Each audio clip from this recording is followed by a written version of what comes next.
How's it going, guys? Justin here.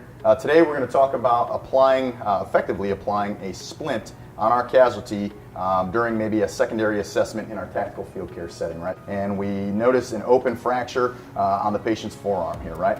So the first thing I would be doing at this point is I would be manipulating his wrist ever so slightly here and checking for a radial pulse. And on this patient, I do feel a radial pulse.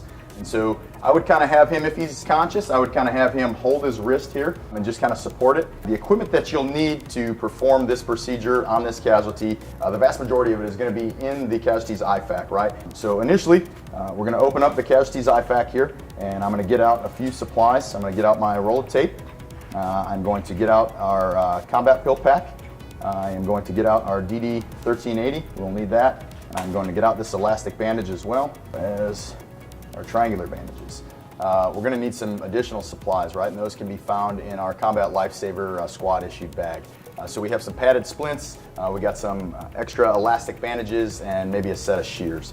So this is my buddy Jack. He is going to help us mold this padded splint, and we're going to use the casualty's unaffected limb to mold this splint. And while he's doing that, we still have this open wound on our casualty here. So I'm just going to go ahead and very lightly put some bulky rolled gauze around this just to try and help us with some sterility and some infection precautions, right? So I don't want to cause any more harm or pain to our casualty, so I'm just going to do this really loose.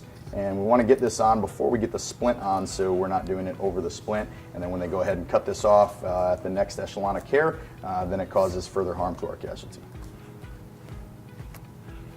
Take a little bit of tape for good measure. Tape on our tail here. Okay, so Jack has got our splint pre-measured on the unaffected side here. You'll notice that he's got a roll on the end to keep the casualty's hand in a neutral position, as well as he kind of left a little bit of a spot here where I can reach in and check the patient's pulse. So that's one thing, before we splint him, and then again after we splint him, we want to make sure that he still is maintaining that pulse and that we didn't cause any type of constricting effects that made him lose that pulse. All right, so if you will, go ahead and hold that to the best of your ability. Use our elastic bandage here. And we want to immobilize the joint below as well as the joint above the affected area. And the reason for that is when he twists his wrist or moves his elbow, those two bones in this forearm are going to move as well, and it's going to further cause pain to our casualty and potentially do more harm. Got our nice little Velcro ends here. I'm gonna go ahead and do that, and then after I'm done, a little bit of tape.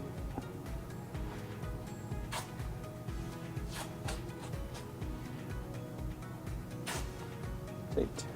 And then our second elastic bandage. We'll start here. So we immobilize the wrist initially. Now we're going to go around, kind of immobilize the elbow here. Didn't end up on the right side, so we'll flip it. Use that Velcro.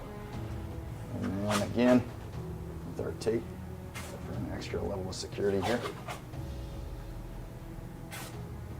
So at this point, we got them all splinted up. We want to go ahead, like I said previously, and recheck the casualty's pulse. He had a pulse prior to and then again after our splinting. And so now we're going to put him in somewhat of a position of comfort to the best of our ability. And if he's conscious, we can have him go ahead and help support his own arm. And so we have some triangular bandages here. We're going to use like a swath technique here. We've tied two of these together. These can be found in your Combat Lifesaver bag, as well as there's usually one in the individual first aid kit. All right, so we have it where this is kind of pinning this upper bone up against his chest. And then the third one that we would use here, I wouldn't put this in a normal sling, how you would see a medic do or the hospital do. I would just kind of improvise here. And so we don't want to have him hold this. So we're going to take this triangular bandage.